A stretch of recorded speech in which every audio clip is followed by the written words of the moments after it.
the track hits your eardrum like a slug to your chest. Back a vest for your Jimmy in the city of sex. We in that sunshine state where the bomb ass him be. The state where you never find a dance floor empty and pimp speed. On a mission for them greens. Lean, mean, money making machines serving fiends.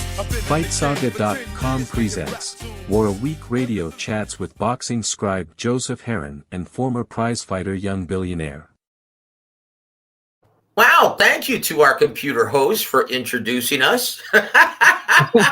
Merry Christmas and Happy New Year to everyone. And guys, this would not be, and once again, I have to give this disclaimer.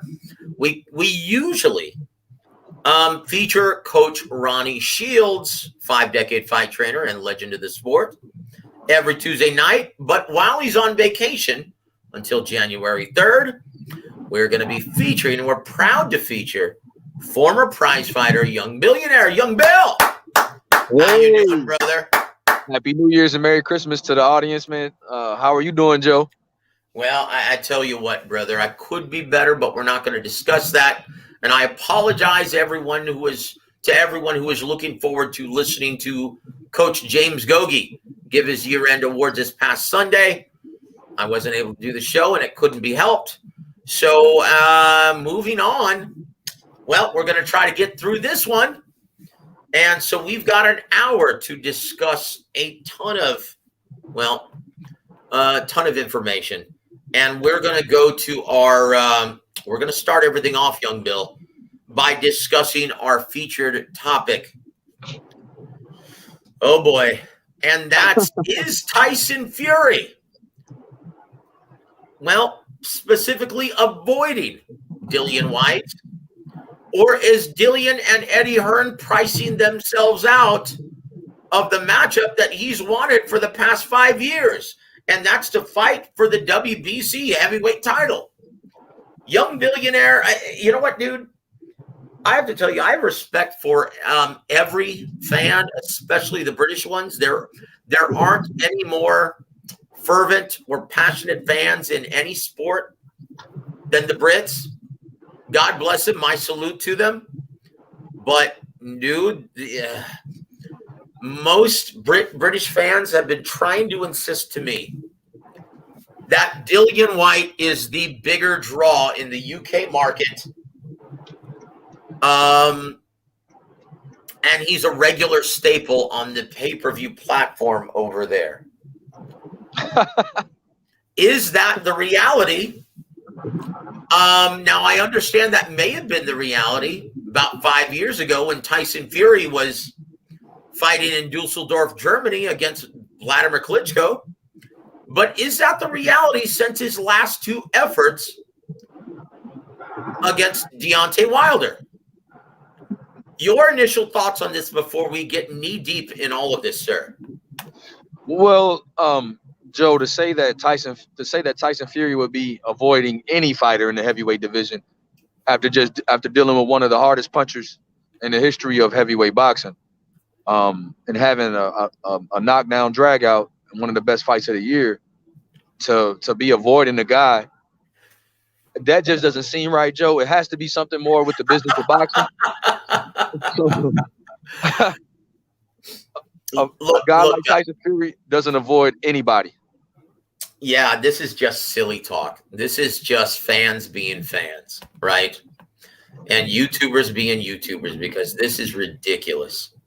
Let me just preface everything by stating that two gentlemen like Dillian Whyte and Tyson Fury, they would step in the ring with Godzilla if it meant making life-changing money. Okay? These are two guys who are, well, two of the most confident fighters in all of boxing at this time. Both men are brimming with confidence and are truly convinced that they could kick anyone's ass in the entire world. They truly believe that they are two alpha males, two alpha predators, right? So to think that either one of these guys are trying to purposely avoid one another is just immature, silly talk. Like it's absurd, right? But we're going to go to Bob Arum's comments that were off care of IFL TV. He said this, right? Quote, It's really unfortunate because Dillian Whyte can have that fight, and we would do that fight. But in our view, they're being very greedy in what they're asking. Now, keep in mind, okay, let me just go to the nuts and bolts of this real quick. So Bob Arum said, quote, we offer Dillian Whyte a deal of 25% with a guarantee, which equates to about $5.5 million. But he says he wants over $10 million. And we said, well, we want the guarantee of $5.5 million against the percentage. And they said, no, you've got to start with $10 million. So that leaves us no choice but to look for other options. Now, once again, the WBC is not going to make, guys, end quote, they're not going to make Tyson Fury relinquish the title, right? This is what Mauricio Suleiman said, and this is according to Bob Arum. He said, quote, we've talked to the head of the WBC, Mauricio Suleiman, and he said, look, it breaks my heart, but go find another opponent. Fight without the WBC title, and we're not going to take it away from you and go about your business. End quote. Right? So Wow. these are the two opponents that Bob brought up, right? He said, quote, Dillian and his people should come to the table and make a deal to fight Tyson Fury, period, end of story. But that's not likely going to happen. So they're going to play out the arbitration. Frank Warren and I are looking for another opponent to do Fury's fight in Manchester or in Las Vegas, depending on who the opponent is. So we're looking at Andy Ruiz for a fight in Vegas, and the big Finnish kid that looked good on the Fury Wilder undercard, Robert Helenius. He's a big Finnish kid who can really fight, and those are the two principal guys at this time. End quote. Let me ask you something before we go get, once again, knee deep in this. Let's just start off by asking, in your opinion, because I've heard a lot of commentary from fans, especially in the UK, saying that he's avoiding Dillian Whyte to take on two softer touches. Young Bill, you're a former prize fighter. Do you view Robert Helenius and Andy Ruiz as softer touches than Dillian Whyte?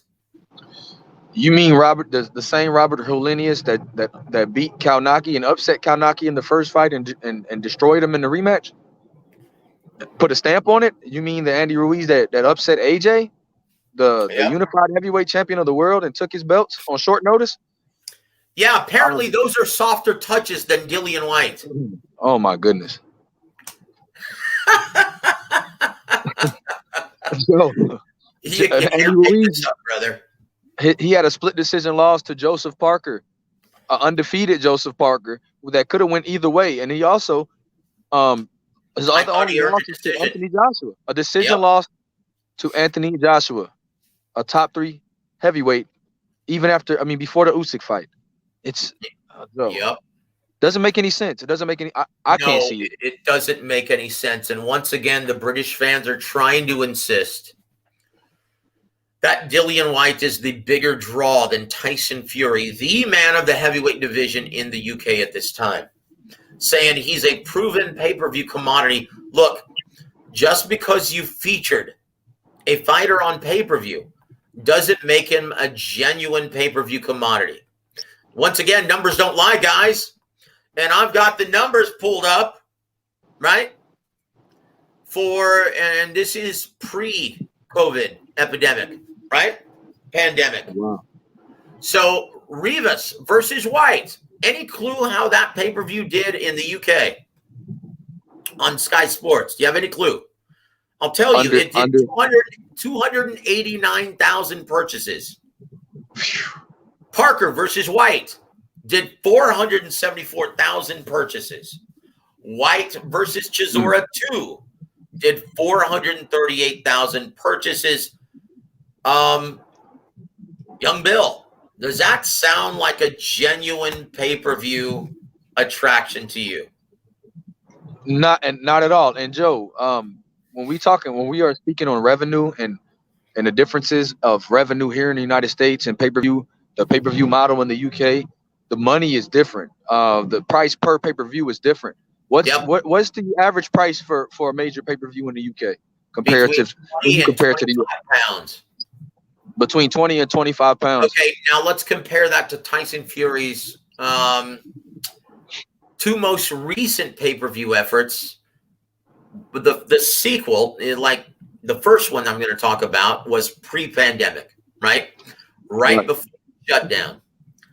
They did 825,000 on a stagnant American pay-per-view market, plus included an $18 million live gate at the MGM Grand Garden Arena. Okay? Now, keep in mind, the live gates, when you compare that to selling out the O2 Arena, 20,000 plus, their live gate was maybe $6-7 million. Wow. You can't compare the live gates to the cost per seat in Vegas compared to that of the UK. You can't do it. Right? Wow. So you look at it during a pandemic. The third fight that just took place just a couple months ago.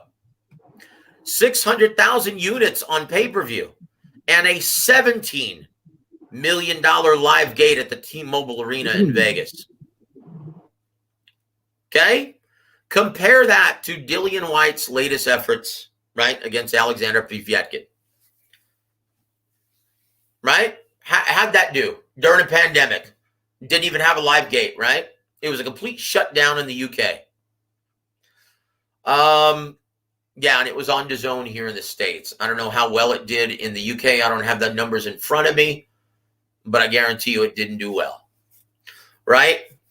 So once again, the UK fans are trying to insist that Dillian Whyte is the bigger proven draw and deserves $10 million to face Tyson Fury. Wow.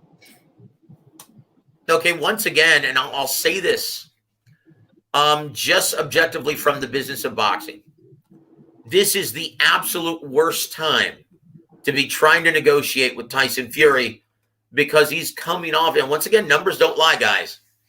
He's coming off of his two most recent live gates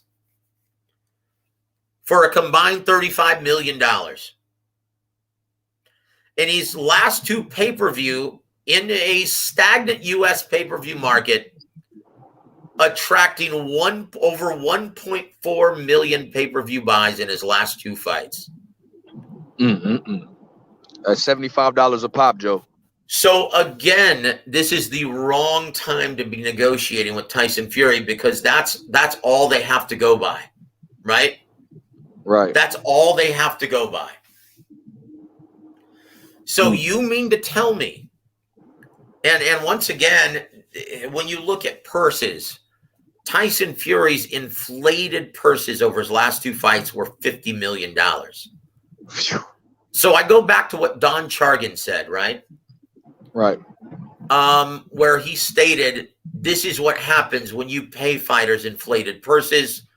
It makes making the best matchups possible virtually impossible to make. Right? And that's what we're seeing here, guys. Dillian Whyte, who's grown accustomed to making $4 million per fight. So how much do you think he's going to want when he steps in the ring with the man to beat in the heavyweight division? A minimum of 10. Exactly. So if Tyson Fury is going to demand $10 million, is this matchup worth $20 million in the UK market currently? Wow. That's the problem, guys. So you're seeing a standoff here. Neither man is trying to avoid the other guy. Let's just get that out of your head right there.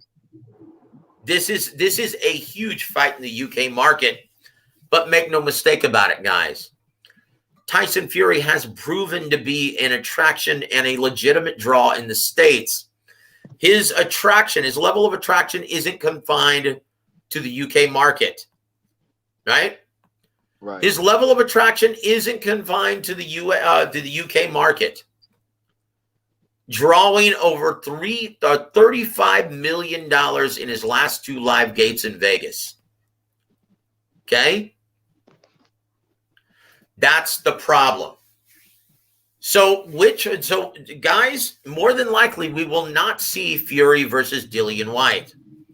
More than likely, we're either going to see, and I know most people are stinking on the prospect of Fury versus Ruiz, but Young Bill, my knowledge of the business, this is why I'm telling you this very well may happen. Because Andy Ruiz's last pay-per-view effort on the PBC platform on Fox, well, it was very disappointing. Very underwhelming numbers. And with the lack of dates, right? And already a cluttered pay-per-view market for PBC and Fox, don't be surprised if Al Heyman, just like he did with Sean Porter, allows one of his fighters to fight on a top-ranked bill, getting top-ranked to foot the bill for his talent. If you're Al Heyman, I am all for letting Andy Ruiz get paid by Top Rank and not taking a ding on your, allowance per annum from Fox. Right. Don't be surprised if that happens in Vegas. Once again, just to flex the muscle of Tyson Fury and say, hey, we don't have to go to the UK to draw. Okay, Dillian Whyte, how well does he do in America? Has he ever fought in America? He's never headlined a card in America ever. Does any casual and mainstream sports fan even know who Dillian Whyte is in America? No. And Joe, how much would Andy Ruiz be asking for a Tyson Fury fight? Would he accept the 5.5? Oh my gosh, of course he would. Of course he would. Look, because of his last pay-per-view flop against Chris Arreola, he doesn't have any leverage here. He's just grateful to get this assignment, and so would Heyman. Heyman would allow it. So let's go to the comment section. Rodney Evans, thank you for joining the show. He says, Young Bill, thoughts on Fury versus Ruiz? Do you like that fight, Young Bill? It's just to me, it's just as an exciting fight as Dillian Whyte versus Fury. Well, and most importantly, it's just as risky, in my opinion. Right. Okay. This is like all 3 guys. I don't know where the British fight fans are coming up with this 2 lighter touches than Dillian Whyte. Because I'm sorry, all 3 fights are very dangerous. Keep in mind, guys, this is the heavyweight division. All 3 fighters can crack. Andy Ruiz has the fastest hands of all 3. He's a guy who has the height, leverage, speed, power to get underneath Tyson Fury and to be effective to the body and head. He's one of the few heavyweights that truly throw in combination to the body and head. This is a very dangerous fight for Tyson Fury. And he counterpunches. Go ahead, he counterpunches in combination as well, which is dangerous. Yep. Just ask Anthony Joshua. Right? And then you look at Robert Helenius. Okay, this is not the same guy who was defeated by Dillian Whyte several years ago. This is not the same guy who was knocked out by Gerald Washington. This is a guy who is not riddled with injury any longer. This is the version of Robert Helenius that we saw against Adam Kalnaki most recently is closer to the version who knocked out Layman Brewster and who knocked out Sam Peter. This is a guy who's come into his last 2 fights in great shape, understanding that it's now or never for him, right? Absolutely. These are 2 very dangerous fights against guys who can punch. So I don't understand where fans are coming up with this 2 lighter touches. In my opinion, all 3 fights are very dangerous for Tyson Fury. So specifically, how does Fury match up with Andy Ruiz, Young Bill? With Andy Ruiz's leverage and speed, And counterpunching, it's a must-see fight because will Fury push the action? Will Fury stand his ground? Will Fury try to make will Fury walk Ruiz back, or will Fury, use his superior boxing skill in this fight? That's to be determined. It depends on what strategy Fury uses with Sugar Hill. Does he decide to press Andy Ruiz, who will be dangerous the whole fight if you press him, because he can punch he can punch while you're punching. He's also a great, like you said, a great counter puncher, a great technician punching to the body, and he also might be one of the only guys in the division that has faster hands than Fury.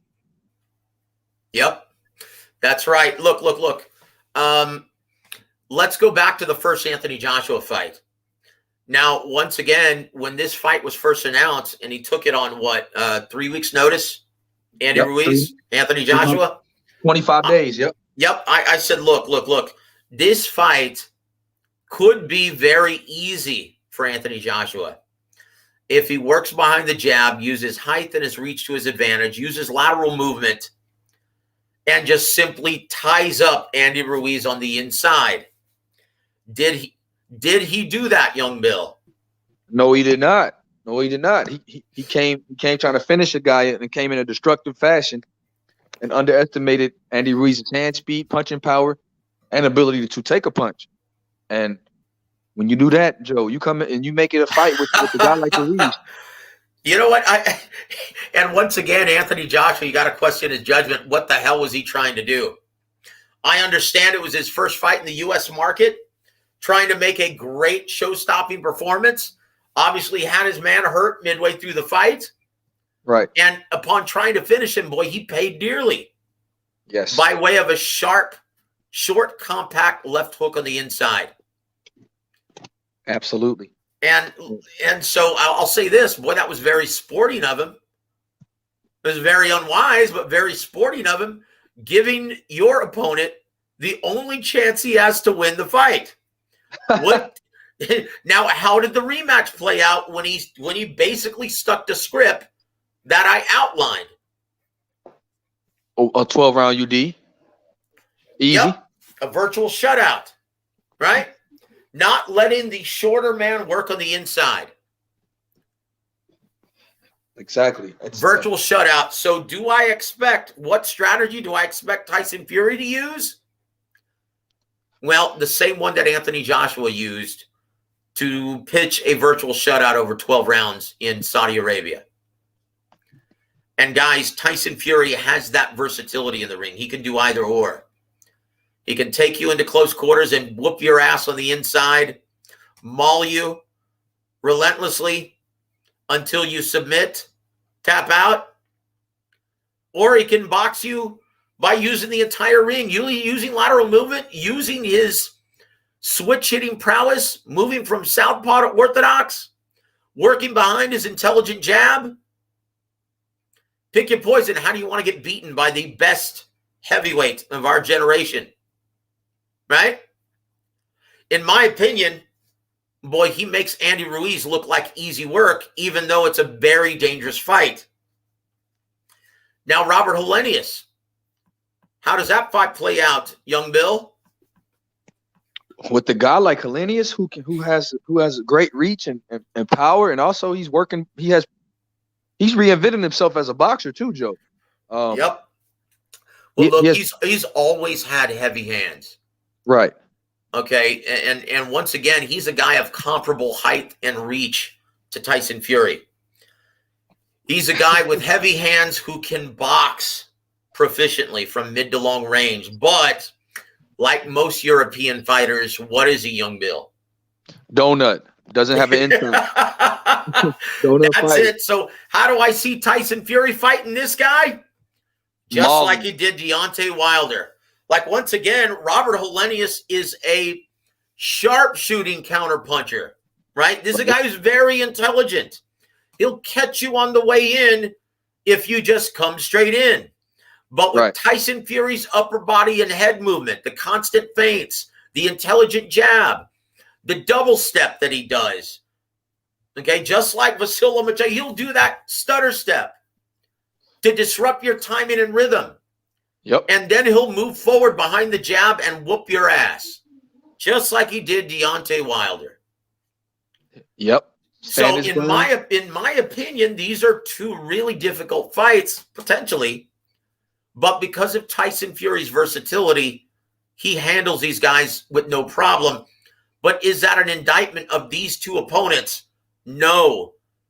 What it does say is Tyson Fury is that good, guys. Tyson Fury is that versatile in the ring. He's a virtual chameleon. Like I said earlier, pick your poison. How do you want to get your ass whooped?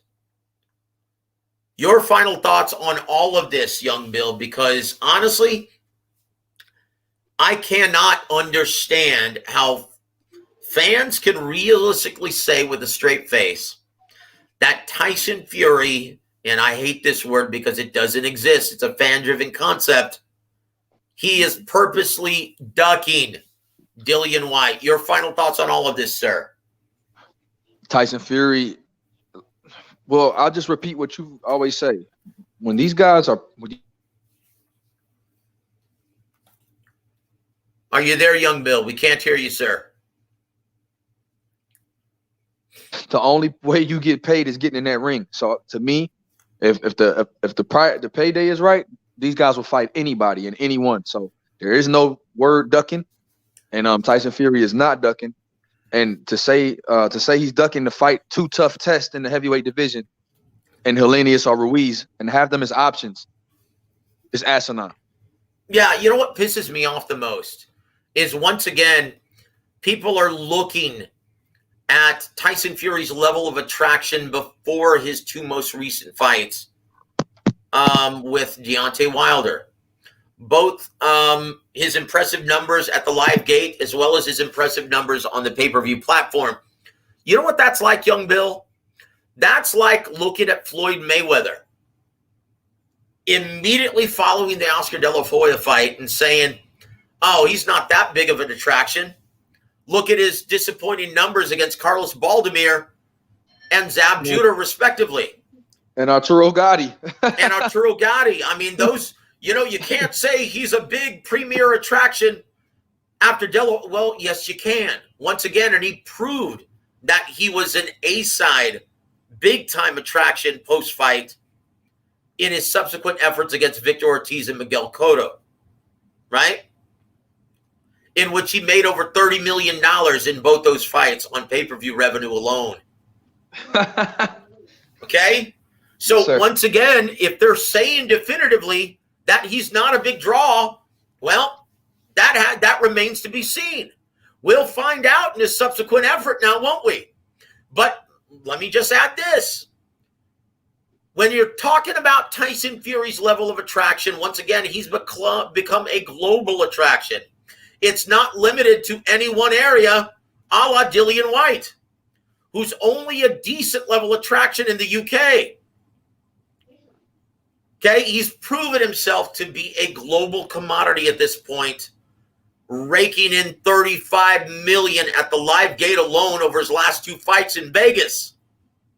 One could argue that he has more fans stateside than he does in the UK, right? So that doesn't bode well for Hearn and Dillian Whyte, who are confined to the UK market, demanding that Dillian Whyte deserves $10 million in the UK. Insisting that he does over 1 million purchases against Tyson Fury. Well, maybe he does, but that's not solely on the shoulders of Dillian Whyte, who has yet to break the 500,000 mark in any of his previous pay-per-view showings. Guys, start giving some credit to Tyson Fury. I know you may not like him, but look at this objectively, because we sure do. Okay? Now, once again, you don't know definitively. You've got to wait and see what kind of attraction, what kind of numbers Tyson Fury does in his subsequent effort.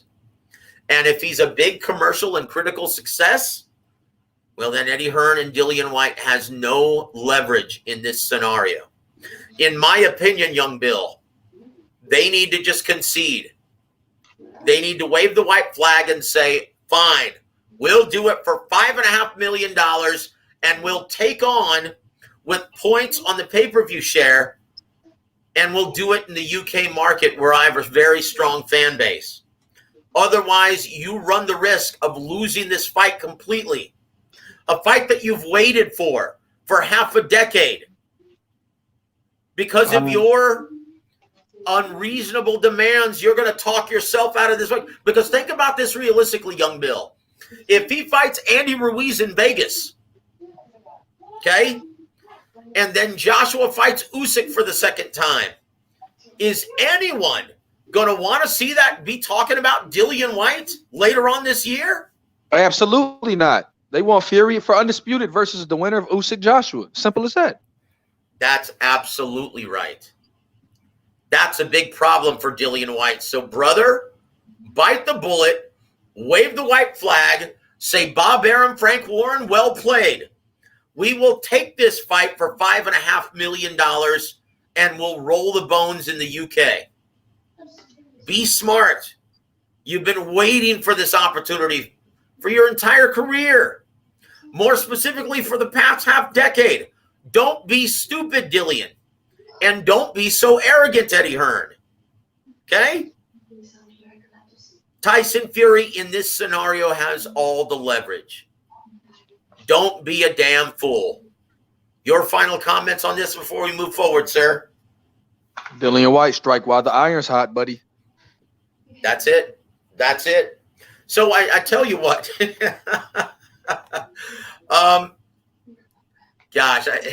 Let me bring this up, brother, because I need to get this out of the way. It was just reported on every major boxing media outlet that AJ was seen working on the mitts with Coach Anthony Chill Wilson in Dubai. Mm-hmm. What does this mean, young Bill? Absolutely nothing. He's getting work during the holiday. Absolutely nothing. It's good to be in motion and work on technique. Yep. But fighters work with different coaches when they're on break or on vacation all the time. It doesn't mean anything. Yep. Once again, Coach Ronnie Shields. Oh, did I say that out loud? Damn it. Oh. Coach Ronnie Shields is on vacation till January 3rd. Once again, we'll see what AJ announces immediately following that date. Guys, don't be shocked if you hear that Ronnie Shields is indeed the head trainer and chief second for Anthony Joshua going into his rematch with Alexander Usyk. So let's go to the comment section. Antonio Luna from Long Beach, California. Thank you for joining us, brother. He says, Fury fears Canelo. Okay. We love your passion and we love your fervor for your favorite fighter, the man of the hour in boxing, Canelo Alvarez. But gosh, don't be silly, dude. Thank you for joining us, my friend. Our brother Frankrtes says Fury versus Ruiz in Vegas is bigger than Fury versus Whyte in England. Am I right, young Bill? You please retort. Absolutely. The gate and the revenue here in Vegas, and here the site fee, and here the live gate, and the amount of pay-per-views, $75 a pop compared to 20 to 25 pounds per pop. Absolutely. Yeah, you can't compare the two guys. Look, there's a reason. Even though it's become a fringe, boxing has become a fringe pastime in the U.S. sports market. It's very hard to compete with the big dollars that the casinos are willing to throw at these matchups. If it's a marquee matchup with two legitimate draws like Fury and Ruiz, it's impossible. I mean, even if you pack a stadium with Dillian Whyte versus Tyson Fury, you're not going to be able to match the numbers of a potential live gate in Vegas, right? I mean, guys, look at Wilder versus Fury. Did $17 and $8 million respectively at just the live gate alone. One versus Andy Ruiz would probably be approaching 15 million. They'd be able to demand between a 10 and 15 million site fee from one of these casinos. Once again, you can't argue. It's very difficult to compete with the big casino site fees. That's just the way it goes, guys. So, Funkertes, you're absolutely right, brother. Fury versus Ruiz in Vegas, is bigger than Fury versus Whyte in England in terms of just dollars and cents, brother. Now, whether it does better from a pay-per-view perspective in terms of gross dollars accumulated, of course it is. In terms of number of units peddled, maybe not. But once again, at different price points, $80 per unit compared to 25 pounds in England. That's a huge difference, right? We give a shout out to our brother Jesus. Saludos, brother. Merry Christmas and Happy New Year to you, my friend. And our brother Puro South Central. What's up to you, my brother? Merry Christmas and Happy New Year, sir. So I tell you what, very, very interesting things, right, happening within the sport of boxing. And before we get your take and your selections of your year-end, Young Bill, Aram had something to say about Bud Crawford, right? Because think about this. What did he say now, Joe? What did he say now? Well, and talking about Terrence Crawford, Joe. What do you got to say now? Okay, well, and Bob Arum knows, right? Just like we have been stating for the past several weeks on this show, that Bud Crawford, unless he actually plays ball and gives options to an influential promoter who has TV dates and potential opponents, he has very little chance of getting the big fights that he wants. So Bob Arum understands this and said, look, we're willing to offer Terrence Crawford a one-fight deal to take on Josh Taylor at 147 pounds in the UK on Sky Sports pay-per-view and on ESPN here for a one-time deal, right? So, Young Bill, is Terrence Crawford receiving any more lucrative offers at this time? Absolutely not. And if I was Terrence Crawford, I would definitely consider that. I would definitely consider that deal. Josh Taylor and Terrence Crawford is, to me, one of the biggest fights you can make in the welterweight division. Yep. In my opinion, it's a very risky endeavor as well. Look, I love me some Terrence Crawford. In my opinion, he is the best pound-for-pound fighter in boxing at this time because he stopped his name, Sean Porter. I'm sorry, Showtime Sean Porter, because he became the first man to stop him within the distance. He overtook the position. He replaced Canelo Alvarez. And guys, I know I'm going to get a bunch of hate mail for that.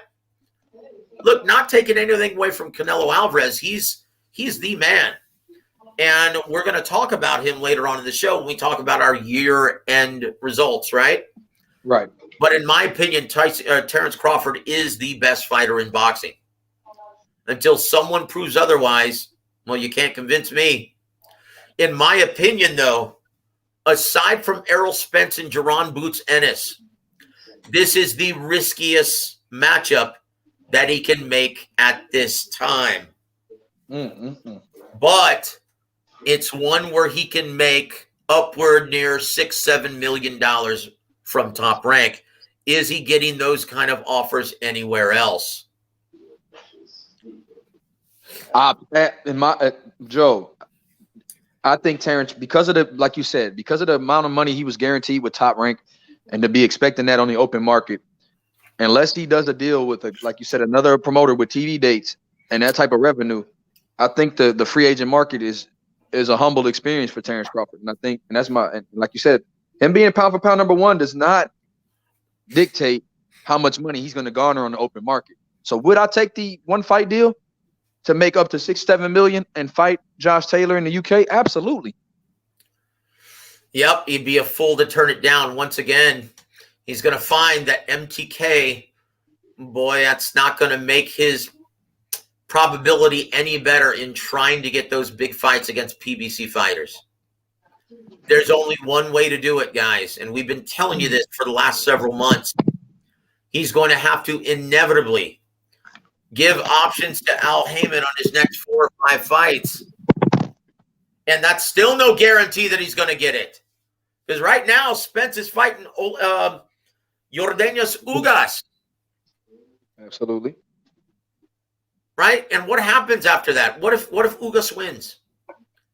Does he get that fight? Or is Ugas looking to fight the winner of Keith Thurman versus Mario Barrios? Hey, Joe. Yeah, depending. Look, if Thurman wins in devastating fashion, who's to say Spence and Crawford is next? Guys, that's no gimme for Errol Spence Jr. That's a really difficult fight. I love it. Go to the comment section. Funker Tees, happy holidays to you, my brother. Glad you're on right. You know what? We're glad you're joining us right now, brother. Thank you so much. And Rob, we're going to get to your comment in a second. I want to talk about this right after this, right? And Rob says, thank you for joining us, Rob. He says, big up, Joseph. Thoughts on the Joe Smith-Callum Johnson fight? Wow. Yeah. We're going to go back to that, Rob. Just want to let you know, brother, we're listening, brother, okay? Rodney Evans states, would you take the 1-fight deal? Absolutely. Once again, you're not getting any more enticing or lucrative offers from anyone else. You better, or else you might be sitting on the pine for the entire year. Funker Tees at Rob says, now once again, we're talking about Joe Smith, Callum Johnson. He says, the judges will be unnecessary. That's my prediction. Hell yes. And guys, it's going to be on free ESPN January 15th. We'll talk more about that. Thank you so much, Buddha. We appreciate you being here, sir. And once again, for comic relief, Young Bill, our brother Antonio Luna says, Crawford, Pierce, Canelo. Chingo. It wouldn't be a show without Antonio. So let's jump the calendar for a bit, guys, because we still have to talk about, well, this Saturday's pay-per-view on New Year's Day while everyone is hungover and the day after everyone has spent hundreds of dollars ringing in the new year. Al Heyman and Fox are bold enough to ask you to shell out $39.99 to see Luis Ortiz and Princess Charles Martin, the gentleman who walks the earth like a god. Right? But hey, let's don't jump the gun. Let's go back to Rob's request, right? Right. Callum Johnson. Ooh, 5'11 and a half, 36 years of age, the one. The number 24th ranked light heavyweight in the world from Lincolnshire, UK. This is a guy who has heavy hands and can crack. His only loss is a 4-round demolition of Arthur Beterbiev, in which he hurt Arthur Beterbiev in that fight. He dropped him. Dropped him. Yes, he did. So, Young Bill, does Joe Smith make it out of this matchup unscathed? Or could we see an upset? We can definitely see an upset, Joe. I mean, the guy has heavy hands. He fights. Callum Johnson's pretty decent when it's 1-2, but he likes to fight. Joe Smith likes to trade shots. That's the only way Joe Smith knows. He's getting a little bit better technically, but these guys are hard punchers. Joe Smith can be knocked out, but I'm leaning towards Joe Smith by KO, and it's a lot more riding on this fight because of Bob Arum's recent comments on Canelo. Oh, we're going to talk about that too, because everyone fears Canelo, don't you know? According to our brother Antonio Luna. We're going to be saying this, boy, for days to come, right? But let me just show you how competitive this matchup is, guys. And once again, we always encourage our listeners, in case you're wondering how competitive a fight is, what we should expect in the ring. Look at the Vegas odds. According to BetMGM, Joe Smith is only a 3-1 betting favorite, while Callum Johnson is a 2.5-1 very live betting underdog. Wow. That's not quite right an even money fight, but it's very close. In my opinion, ooh, this has the makings of a potential upset and a real spoiler. I like Callum Johnson's chances in this fight, but the style matchup is tailor-made for Joe Smith Jr. This is a guy who's got heavy hands and he's got two speeds.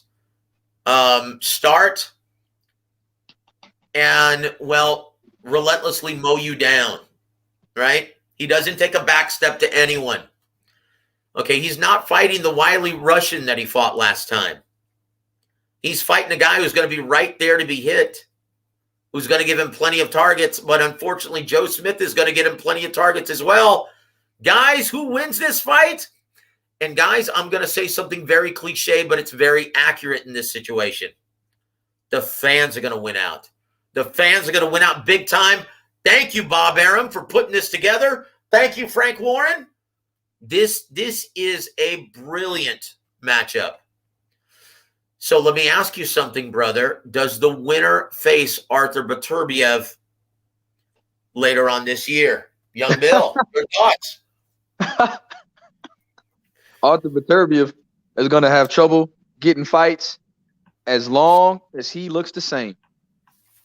As long as Artur Beterbiev is destroying people, there will be the winner of Joe Smith and Callum Johnson most likely will fight either.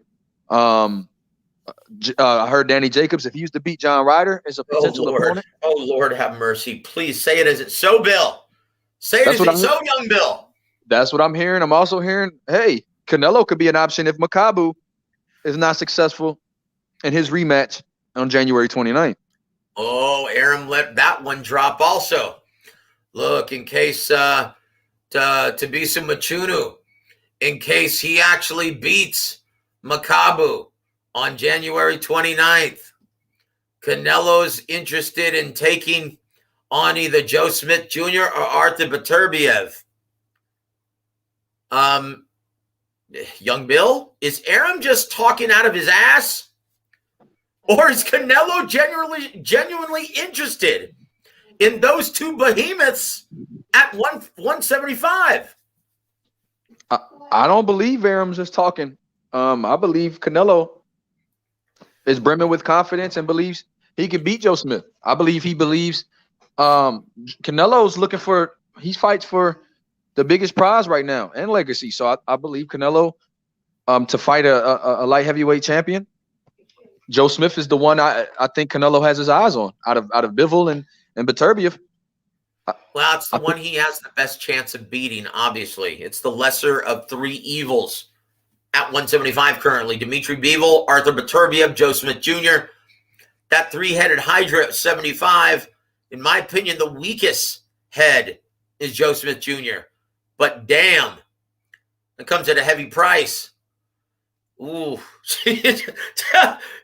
I mean, but look, we're jumping the gun a little bit. Joe Smith Jr. has a big assignment on January 15th.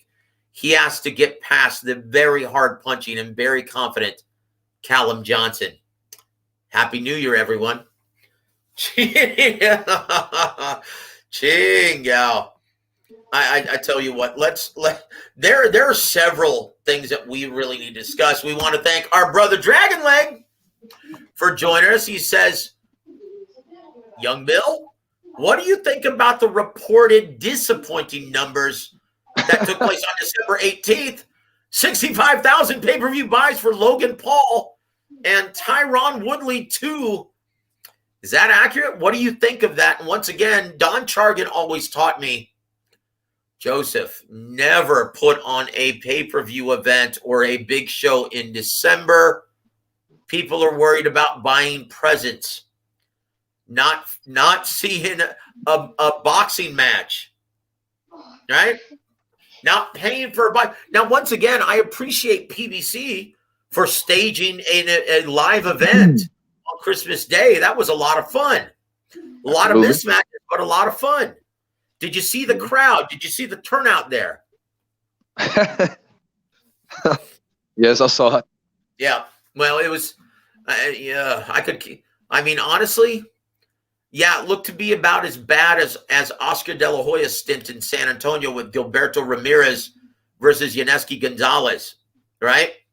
In which, yeah, it was pretty much the entire arena was empty, right? Right. Even though they had a good turnout in Tampa, Florida, right? From what I saw, they probably had a decent live gate, but I'm not shocked that it only is reported to have done 65,000 purchases. Once again, guys, it's in December. You do not stage pay-per-views in December. That's a recipe for disaster. Absolutely. So can we still say, and once again, it was Jake Paul, not Logan Yes. Paul, right? Jake, yes. So let's turn to Logan Paul, his brother, Young Bill, who makes the claim that Floyd Mayweather still owes him money. He's still waiting to be paid from their exhibition, which took place in Miami, Florida, earlier this year. Young Bill, are you surprised that this is being reported and that Floyd Money Mayweather, the money man of boxing, has yet to pay Logan Paul his money? I don't know whether to be surprised or whether just to laugh or I don't know. That's a long time ago. That fight happened in June? Yep. Jesus. 6 months? Yep. Wow. How much does Floyd owe? Look. Well, my guess is anywhere between $3 and $5 million, right? Oof. So this doesn't surprise me one bit, and I'll tell you why. In 2014, I covered Floyd Mayweather versus Floyd Mayweather versus Marcos El Chino Maidana. Right. Do you remember the glove conspiracy, the glove gate? Yes. Before that fight, where it was Marcos Maidana was threatening to walk because the gloves that had been approved by the Nevada State Athletic Commission, right? Mm-hmm. Floyd didn't approve of them. But because they were approved by the Nevada State Athletic Commission, he couldn't do a damn thing about it. So he agreed to pay Marcos Maidana $1.5 million to wear Lucas Matisse's Powerlock Everlast rather than his preferred Mexican Everlast, right? Mm-hmm. From what I was told by both El Chino Maidana and Robert Garcia, Floyd never paid him that $1.5 million. And he has yet to pay him.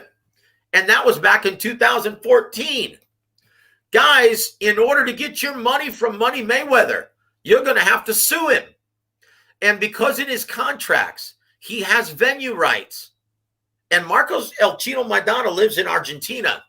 That means in order to get his money and try to seek judgment, he would have to fly to Vegas and sue Floyd Mayweather. Not very convenient. And you know what would happen if he filed suit? Marcos and his El Chino and his attorney would show up, and Floyd Mayweather Jr. would get it dismissed or postponed to a later date, forcing Marcos Maidana to fly back and forth just to get his $1.5 million. Not very convenient.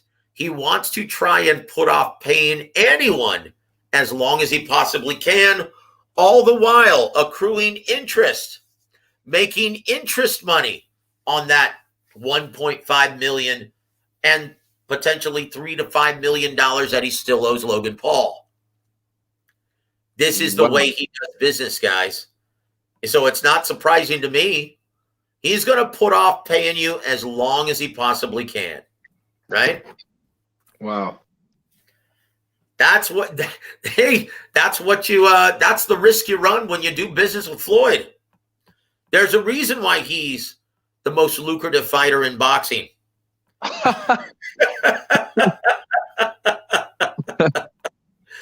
Oh, Chingao. We go to our brother Rob. He says, thank you for your comment, Dragon Leg, and thank you for joining us. Rob says, Josh Taylor is the best legacy fight for Bud. Keith is past it, and the winner of Uga Spence is going to be required to fight a mandatory. Well, once again, it's not a requirement to fight a mandatory because it's always trumped by a unification prospect. Exactly. But pick your poison. Who would you rather fight? A mandatory against Virgil Ortiz Jr., Jaron Ennis? Hell no. I'm rolling the bones with Terrence Crawford and making more money. All three are very dangerous fights. If I'm going to have to fight someone who can crack and who can fight like all three of them, boy, I'm picking the most money, which is Terrence Crawford, right? But once again, that's no guarantee unless they have options. Like Terrence Crawford will be very lucky to fight either one of them later this year unless he signs with Al Heyman and PBC, gives him options on his next 3 or 4 fights. In my opinion, if he truly wants to make the most of his endeavors while he's a free agent, take the 1-fight deal with Bob Arum and Terrence Crawford and Top Rank. Fight Josh Taylor, right? So anyway, there it is. Rob also says Joe Smith versus Canelo and MSG sells tickets. Well, brother, Canelo versus anyone, anywhere sells tickets. And there you have it. But yes, I agree. Joe Smith is a huge draw in the New York area. The fans love him. And what's not to love? He's a guy who's, well, going to try to beat his opponent's ass. He's going to try to knock his opponent out. Who doesn't love that? Exactly. Lance Meyer, War Week Radio, thank you for joining us, brother, and supporting the show always. God bless you, my friend. He also says, but Joe Smith Jr. and the Blue Collar Boys are showing up to make a statement. Hell yes, they are. Absolutely. They love them some Joe Smith Jr. And once again, what's not to love? The guy always puts his hard hat on and gets to work in the ring. Oh, and against Callum Johnson. Need to. You may see a Fight of the Year candidate within the first month of the 2022 boxing schedule, guys. Yep. Absolutely. Okay, now we go to our brother Puro South Central. He says, guys, they made an offer to Arthur before. And this is per Kevin Iole. Okay, well, what you have to consider is, what is it, a genuine offer? Or was it a bullshit offer to try and get his opponents lower, right? Which, in my opinion, is what Bob Arum may be doing in the Dillian Whyte situation. Is he being genuine when he says, look, we're moving past Dillian Whyte already, and we're looking at Andy Ruiz and Robert Helenius, respectively? In your opinion, Young Bill, is he just dangling those two potential offers in front of Hearn and Dillian Whyte to get his asking price lower, in your opinion? That would be smart business, but I think Bob Arum is really rolling the dice as well, because I really believe he's looking forward to other opponents, because he sees, and because I really believe he's willing to move that way, especially since he said he had a talk with Mauricio Suleiman about Fury status. So I think that because of that, I do believe Bob Arum is serious about leaving, but I do think he's using it for leverage as well. Yep, I do. And once again, there's no shame in that. That's how the game is played. Once again, unfortunately for Dillian Whyte and Eddie Hearn, this is the absolute worst possible time to be negotiating anything with Tyson Fury based on the numbers of his last 2 endeavors. He's got all the leverage here, guys. And they want $10 million guaranteed just to start negotiations, right? Wow. Who the hell do these guys think they are, man?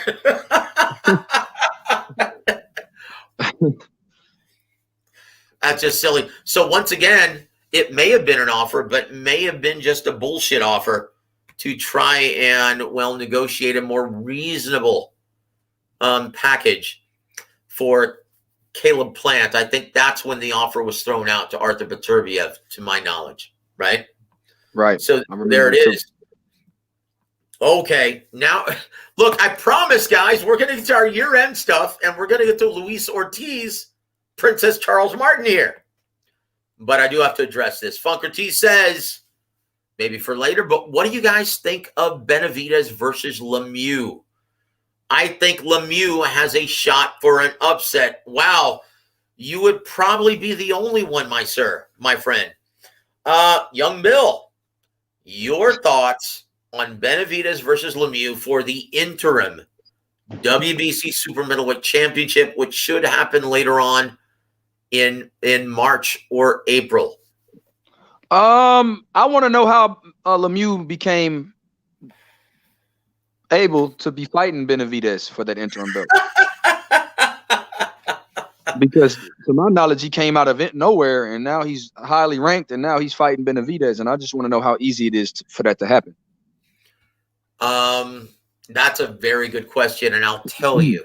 Okay, we've been wanting to touch on this topic for quite some time, right?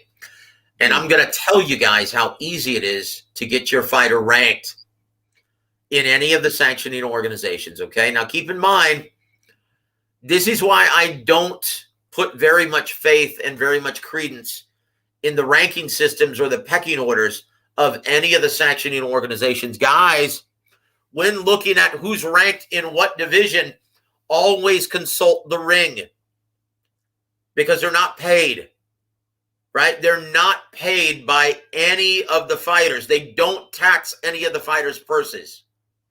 Okay? Let's make that very clear. And their rankings are determined by an independent organization, right?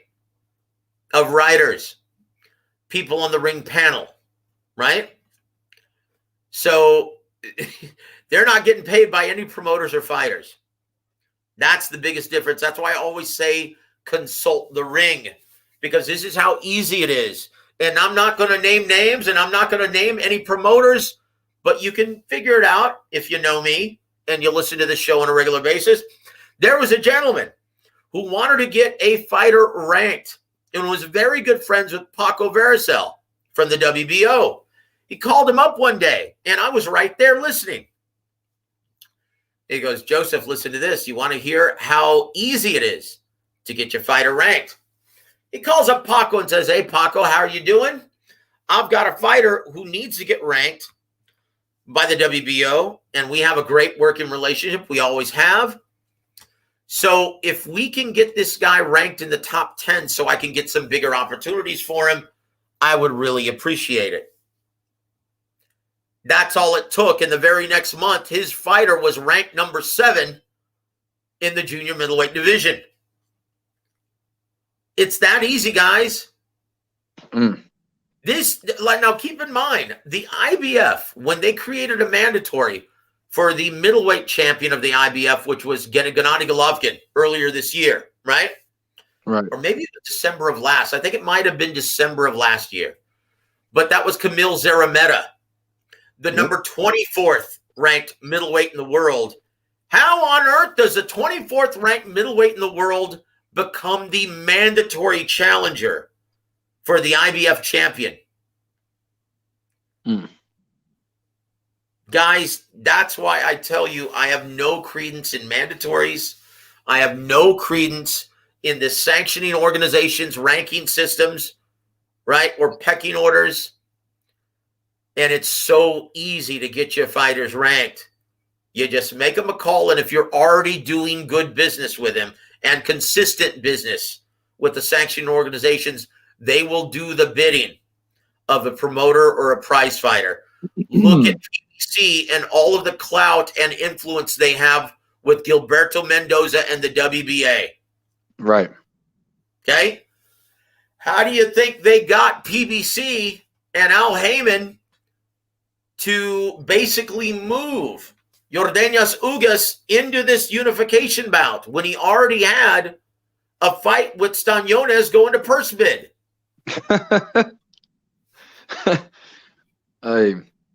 Hey, Joe, Piro says, he told me, he said, Bill, Lemieux has 3 wins at 168. I said, I'm aware of that, Piro, but I was just wondering, how did, Lemieux become the mandatory?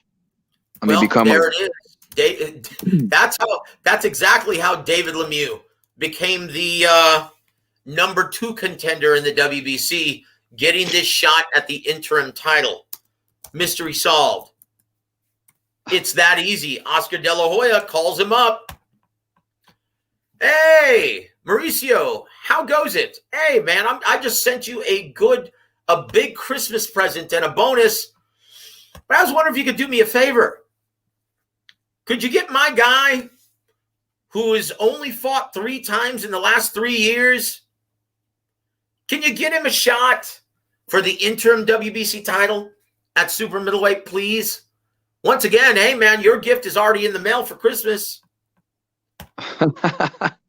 Guys, it's that easy. And it's that absurd. Okay? That's how shady the sanctioning organizations are, and they have no backbone. So any of these mandates to the big stars, it's ridiculous. Am I shocked that they're not threatening to strip Tyson Fury of his WBC title for not working things out with Dillian Whyte? Hell no. Because they understand that the belt is worth more around Tyson Fury's waist than it is around Dillian Whyte's. That's what it boils down to, guys. So that's why I always say, you know what? If you want to put the sport back in the right direction, get rid of all the sanctioning organizations and go with the ring. One belt, one division, one that doesn't tax the fighters. Keep in mind, to fight for the ring, they have to determine whether or not the matchup is ring viable. And when they do, they don't collect 3% from either fighter. They just reward the champion with the belt and deem him the lineal champion of that division. Right. And that's it, guys. Okay, now once again, let's go to Comic Relief, our favorite guy from Long Beach, California, Tonio Luna. He says Mayweather fears LeVar Burton from reading Rainbow.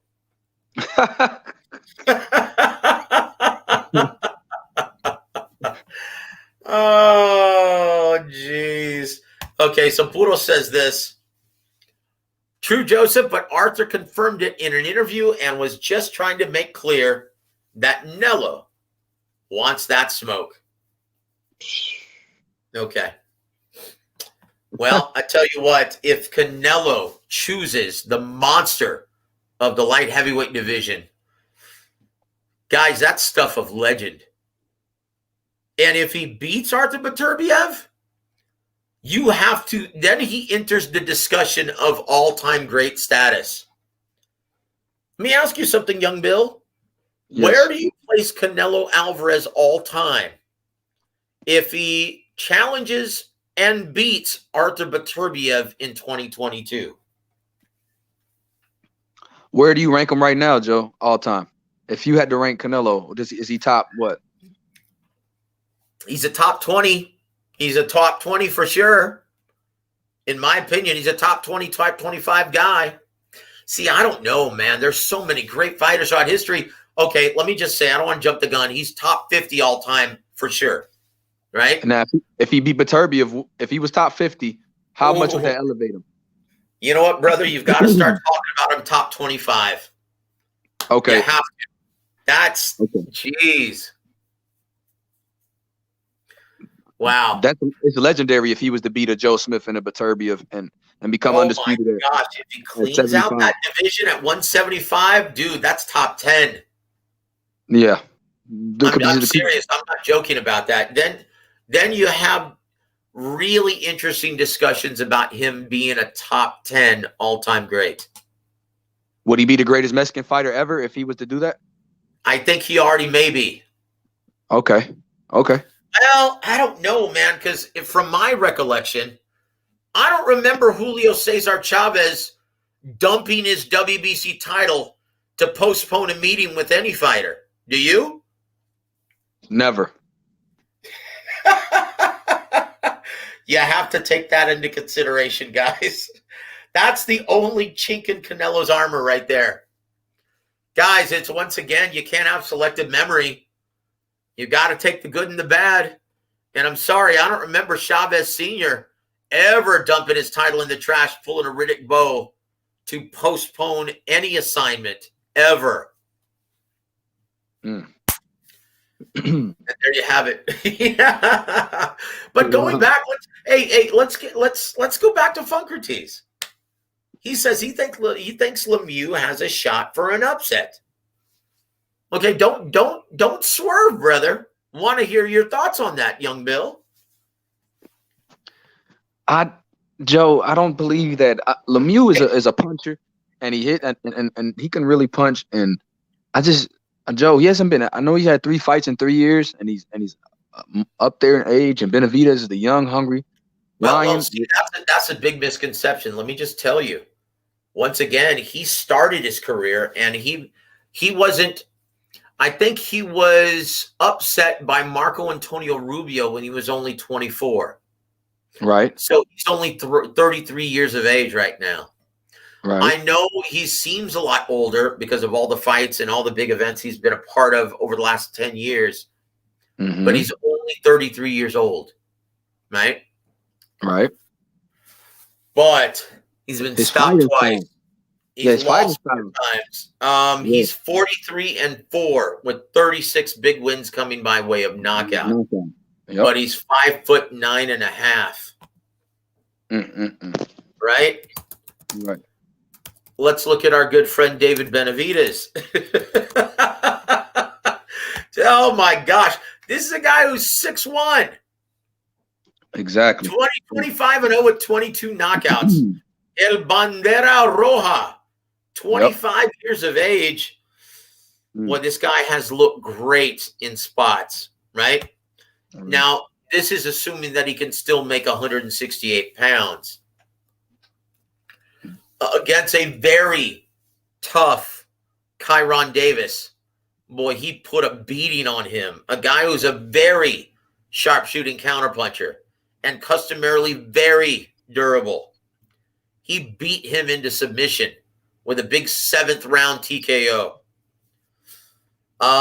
In my opinion, this is the wrong time to be taking on a guy like David Benavidez. But I will say this. Right. David Benavidez at times like to lay on the ropes and tries to counter you. If he does that against David Lemieux, I can understand why Funkertees is saying he's got a shot at an upset. Yep. Because if he gives that opportunity to David Lemieux, that could spell trouble for the often defensively deficient David Benavidez. Yeah, the very square. Like Funkertees said Lemieux has that one punch widowmaker, and he also says Benavidez squares up and he's there to be hit. Yes, I believe he does square up. He doesn't, despite often laying on the ropes, he doesn't really fight off the ropes that proficiently. He doesn't turn his body sideways to eliminate half the targets. Right. He doesn't fight it like he's actually like the key to fighting off the ropes, guys, is it's just the same stance, the same posture as fighting in the pocket. Right. Sit down in your stance, turn your body sideways, fight behind that shoulder, tuck the chin, lean back, use the ropes. Right. Most fighters, including David Benavidez, don't know how to do that. Absolutely not. So if he squares up against David Lemieux, yeah, that might be trouble. It's been trouble for 36 of his opponents.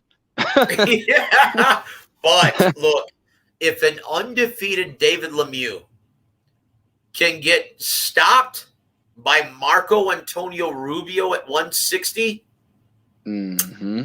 highly unlikely that he gets past David Benavidez, guys. And I'm sorry, correct me if I'm wrong. Correct me if I'm wrong, brother.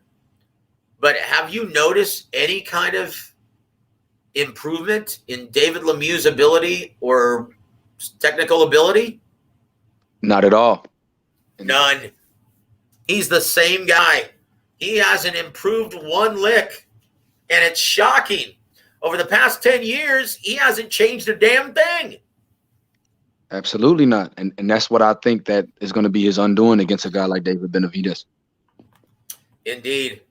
All right, brother. All right. Well, okay, we're coming to this, guys, right? We're coming to this, right? You know what? I love that. I love that you read it verbatim. Lemieux has that one punch Widowmaker. Hell yes, man. That is awesome. Rodney Evans says, YB Joseph, what do you see in David Benavidez and what do you see in David Morrell? Who's better right now? Okay, let me put that one on the board. That's an excellent question, Rodney. What do you see? And I know that David Morrell is calling out David Benavidez at this time. Mm-hmm. Who's better right now? Well, you have to say David Benavidez, and here's why. Once again, David Morrell, boy, he's got the athletic gifts of something special. Yep. But boy, before you take on the Goliaths at 168, you had better show more wrinkles and provide more wrinkles in your arsenal than you've shown in your last 6 fights. Young Bill, what's the scouting report on David Morrell from what you've seen in all 6 fights? Awesome fighter, but too relying on a 1-2 and a 1-2. I mean, you only throwing. I only see David Morrell throw a 1-2 and maybe a 3. You get what I'm saying? He may throw a 3-punch combination. I've seen him sit down too much in the pocket and not be as defensively sound as need to be. Sometimes he rushes the knockout. Has extreme athletic gifts. I see David Morrell getting too reliant on his straight left.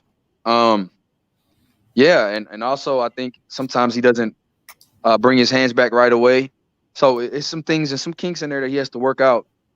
So I would like right now, David Benavidez is better at the world level, of course, than a David Morrell. So that's why I would favor at the favorite fight today. I would favor David Benavidez. Very well stated, Young Bill. I couldn't have done it any better, brother. An excellent scouting report and what you see. And once again, guys, trust your eyes. They don't deceive you. You know what you're looking at in the ring, guys. You're absolutely right about David Morrell. He's green. Well, and once again, I know they're trying to move him up the ladder very quickly, but has he shown you the same skills as other guys who were moved up very quickly up the pecking order? Like Vasyl Lomachenko? Like Arthur Beterbiev? Has he shown you those same skills in the ring? Alexander Usyk? Alexander Usyk's another prime example. Has he shown you those same skills? No, not to me. Not to me yet. Not to anyone. Even a Rigondeaux. Remember, Rigondeaux was moved pretty fast. That's right. Once again, we don't doubt that he has these skills. But look, upon speaking with his current trainer, Ronnie Shields, yeah, he's got a lot of work to do, guys. Respect the system. Respect the process. So far, they're not, and he's already fighting at the 12-round level. Guys, he needs more experience. He needs more seasoning before taking on guys like David Benavidez, Caleb Plant, even Anthony Durrell. He needs more seasoning, okay? Those are guys who have a lot more experience, even though I love all the athletic gifts that he seems to possess at this time.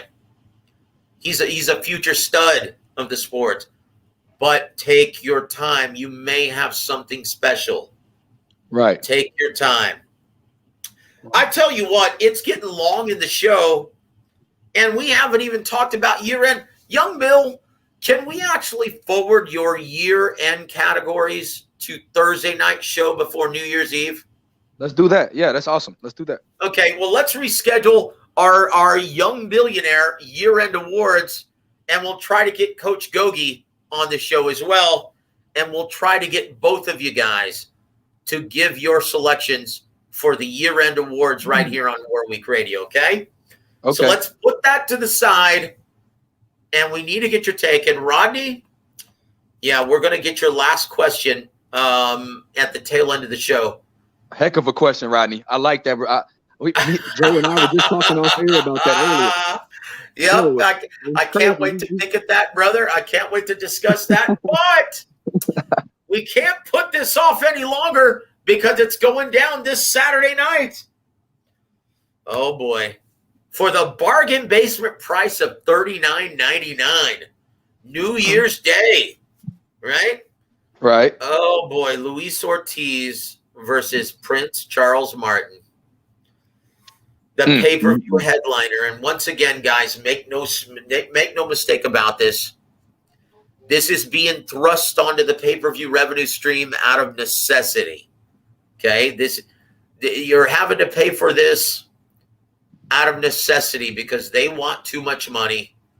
And with a $60 million allowance per annum, Al Heyman just doesn't have enough money to work with to put this on free Fox. This is why you're seeing guys like David Morrell, guys like Vito Milnecki on free Fox, and not Luis Ortiz versus Charles Martin. It's disgusting and it's terrible, but it's done out of necessity. Oh boy. Now, Young Bill, if you thought Gervonta's numbers were bad and Logan Paul's numbers were bad, do you see Ortiz Martin rivaling Clarissa Shields for the worst performing pay-per-view over the last calendar year? 30,000. 25,000 K. I'll be shocked if it does that, brother. You're talking about two non-ticket sellers. Like, Hey. where are they even having this fight? Yo, it's $39.99 more than what it should be. I'll tell you that. Oh, my word. Oh, my word. You know what, guys? This is going to be a huge bomb. Like, I feel bad for these cats. They're excited because they're going to be featured on pay-per-view. But this is happening at the Seminole Hard Rock Hotel and Casino in Hollywood, Florida. That's not a huge venue. They used to feature Friday night fights at the Seminole Hard Rock in Florida. Right? Wow. Right. Yeah. So, so what is your number you're predicting? What is it? Because I'll find out. I always get the numbers from a dear friend of mine in the business. Under 30,000. Under That's 30. being generous. That's being generous. That's being nice. Generous. I think it rivals Clarissa Shields for doing under 10.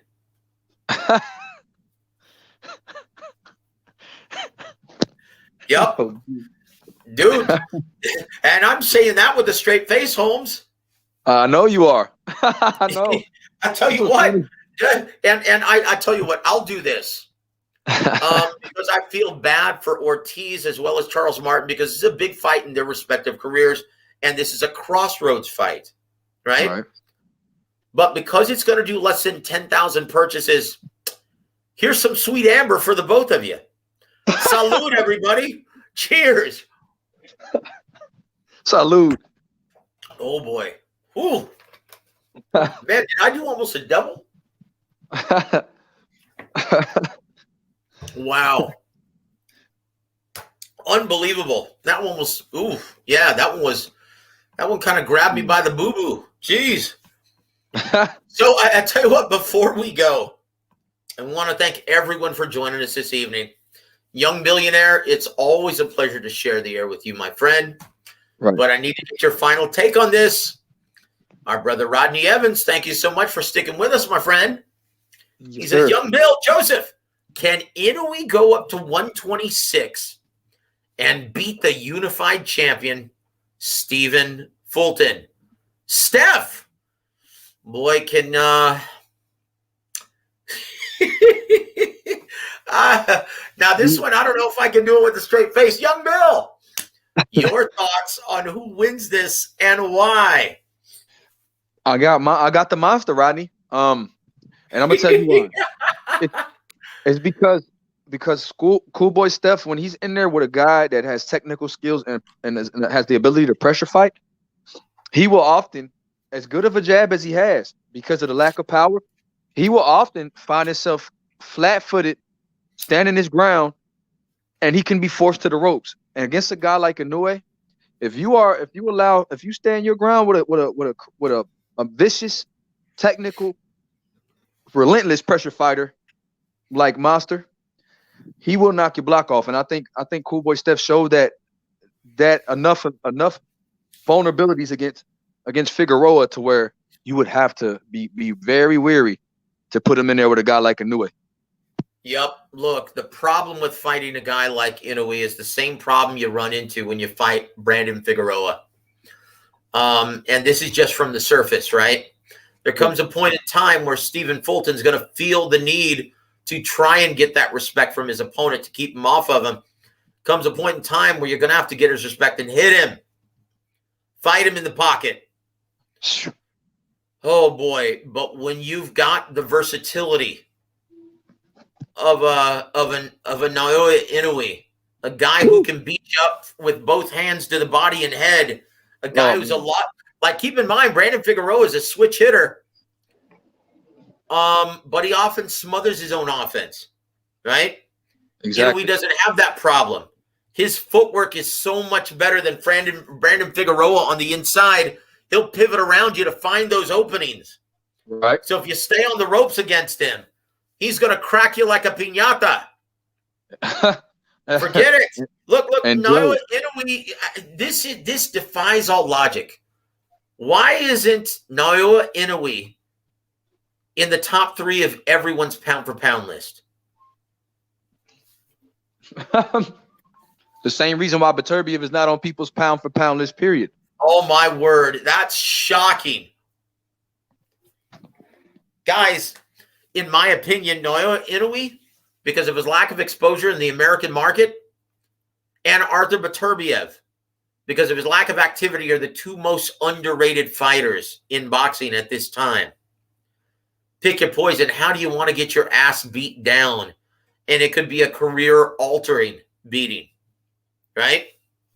Now, once again, we go back to Rodney. He says, that's a lot to ask for from Fulton to fight in the pocket with Inoue, who has power in both hands, great angles, and great body shots. And absolutely. Great skills too, Rodney, and he has great punch selection. So not only can he punch to the body with both hands, he has the versatility to confuse you.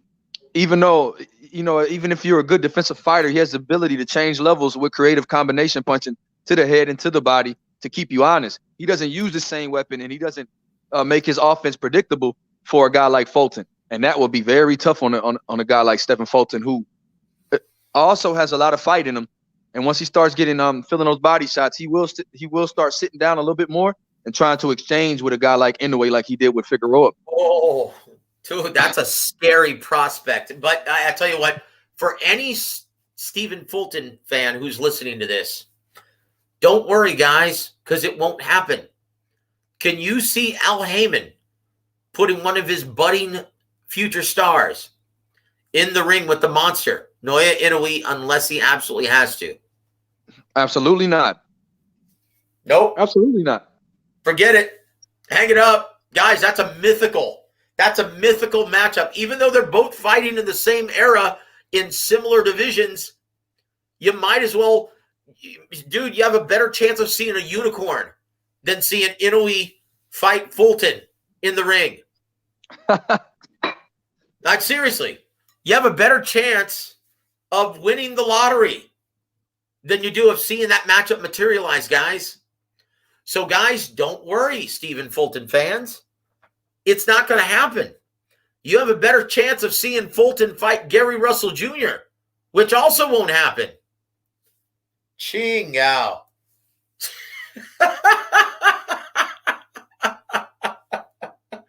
Did I miss anything there, young Bill? No. Oh, geez. You never do. Yeah, I know I talk too much, don't I? No. But once again, guys, we love boxing. We love talking about boxing.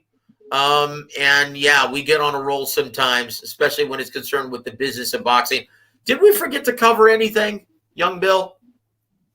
Canelo is the biggest star in North American boxing. Yeah. Yes, he is. And we forgot to cover that Usyk fears Canelo, Fury fears Canelo, Crawford fears Canelo.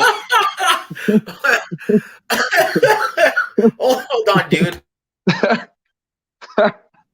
Oh, man, that cough just hurt my hernia, brother. Damn. Yeah, see, that's what I get for laughing too hard like a pendejo. Jeez. Oh, but, hey, Joe, over-under. Is Johnny Beck Andre happening January 5th? Is that purse bid going through January 15th? Is Johnny Beck and Andre fighting? In your opinion, if you had to choose right now? I would say yes. Okay. Because Awesome. think about it. Think about this. Think about this.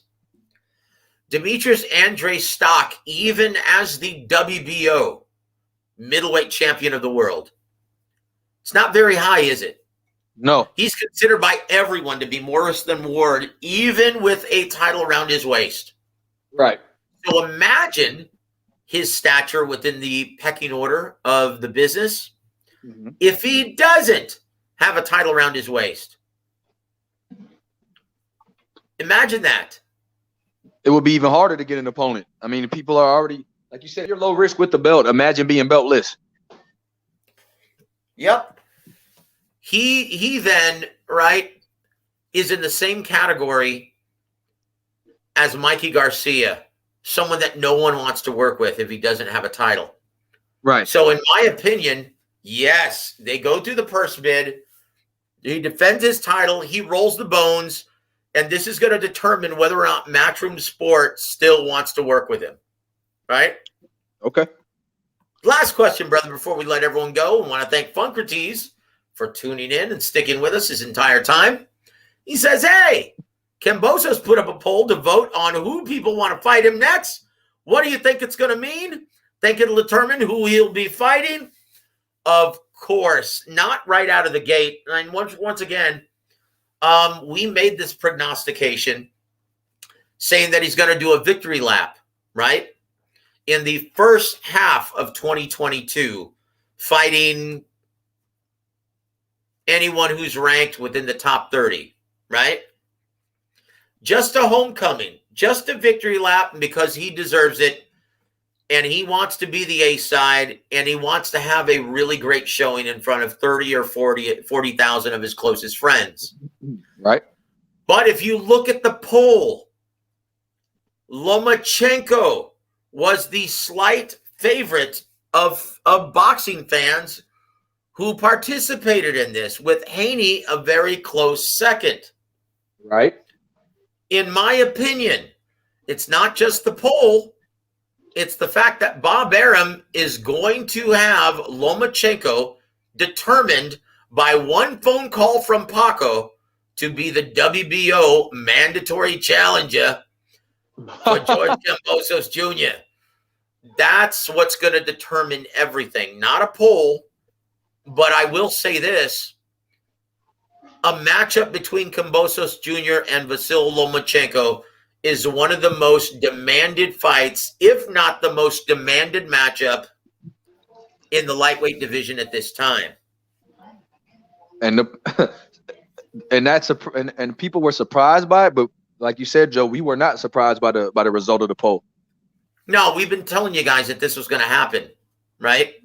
Ever since George Kambosos took the titles from Teofimo Lopez. Okay, quick preview before we let everyone go, right?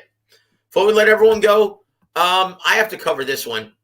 There were many disappointments in 2021, and once again, there were many high notes and many things for boxing fans to celebrate within the 2021, right?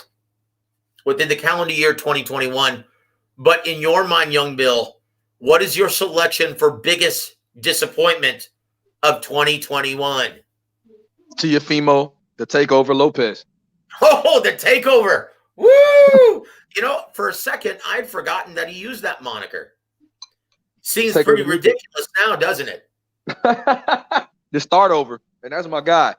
But I will say he has to start. He's called the start over right now.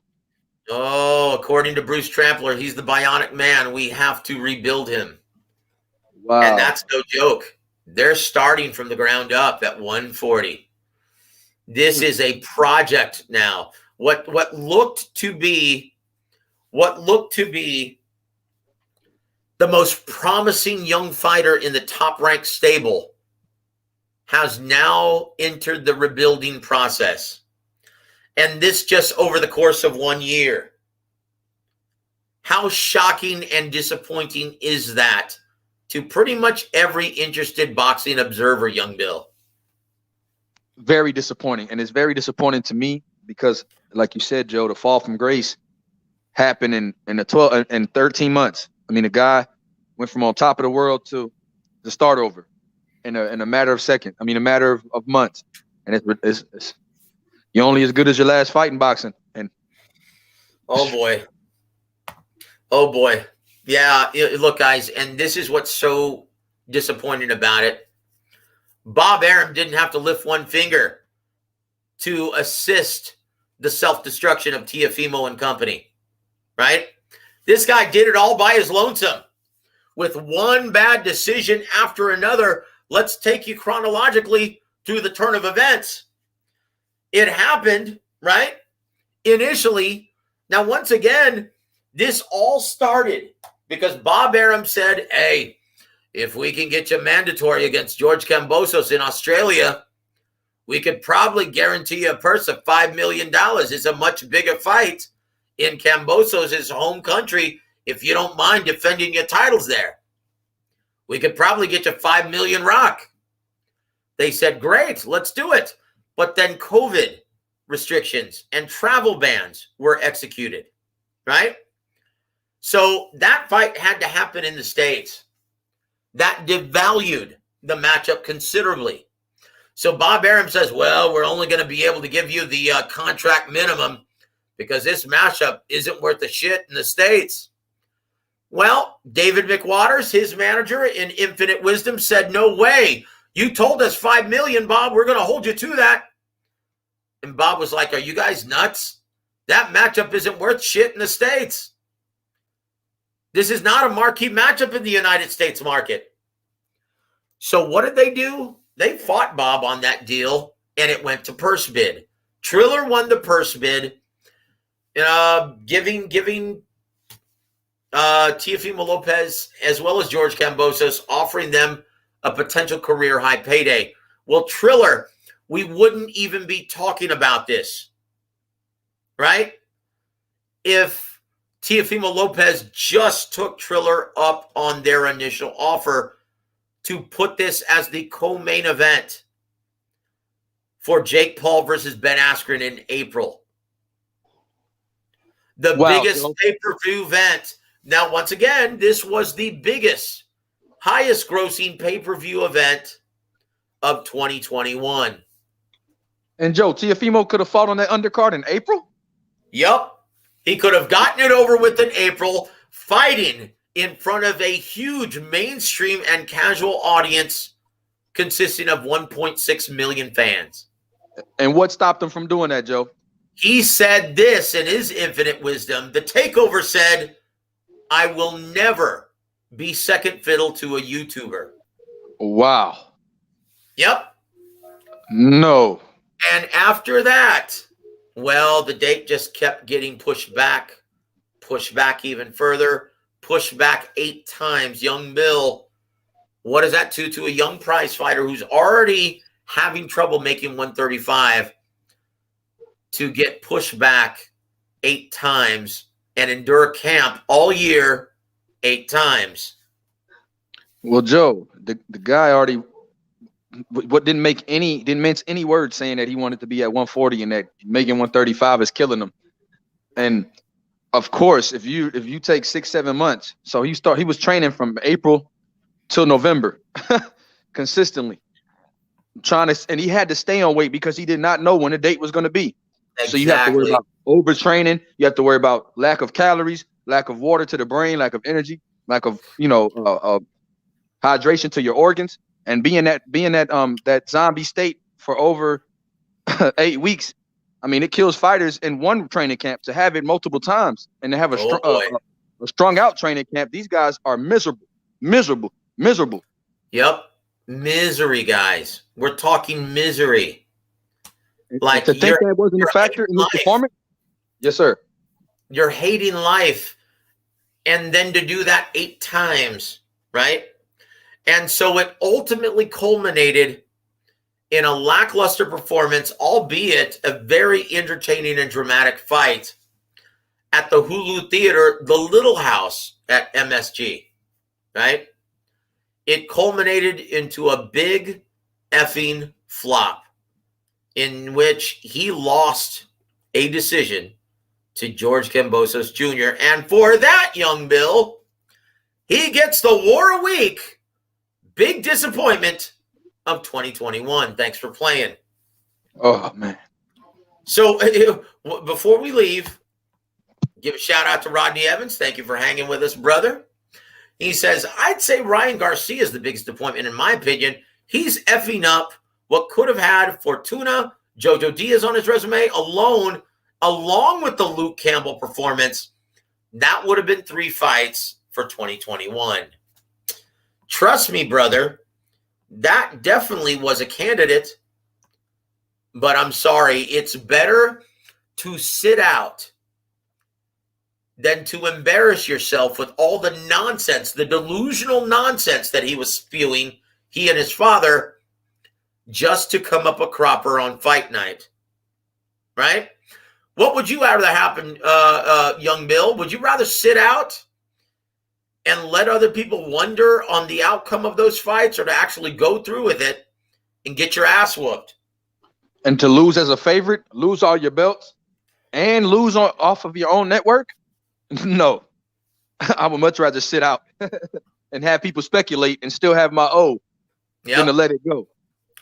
That's it. I tell you what, man. As much as Teofimo and his team, as many bad decisions as they made to sabotage Teofimo's chances, I can't help but feel bad for the kid.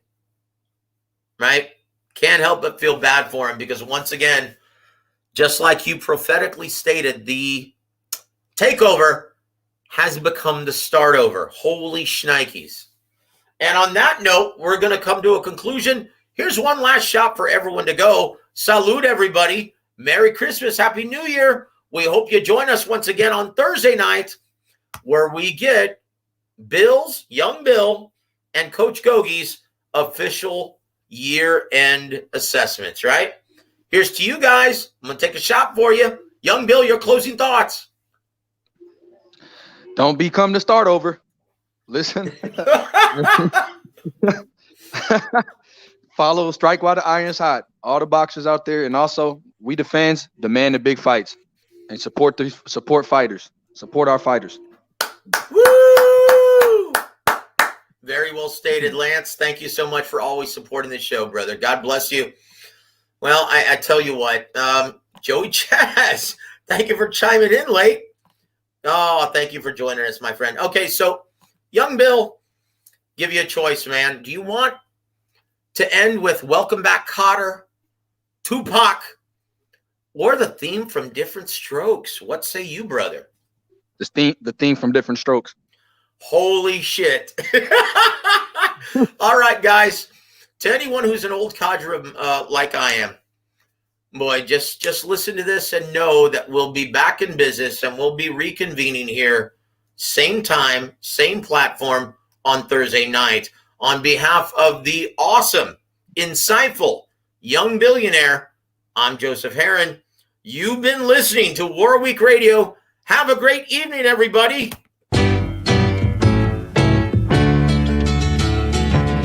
Hold on, that's the wrong one. Hold on, guys. Let's do, hold on. I don't have it anymore. Hold on, guys. I guess we're going to have to go to Welcome Back, Kotter. God bless all of you. Have a wonderful evening, everybody.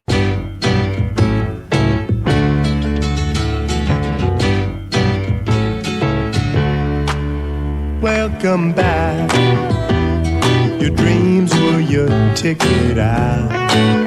Welcome back to that same old place that you laughed about.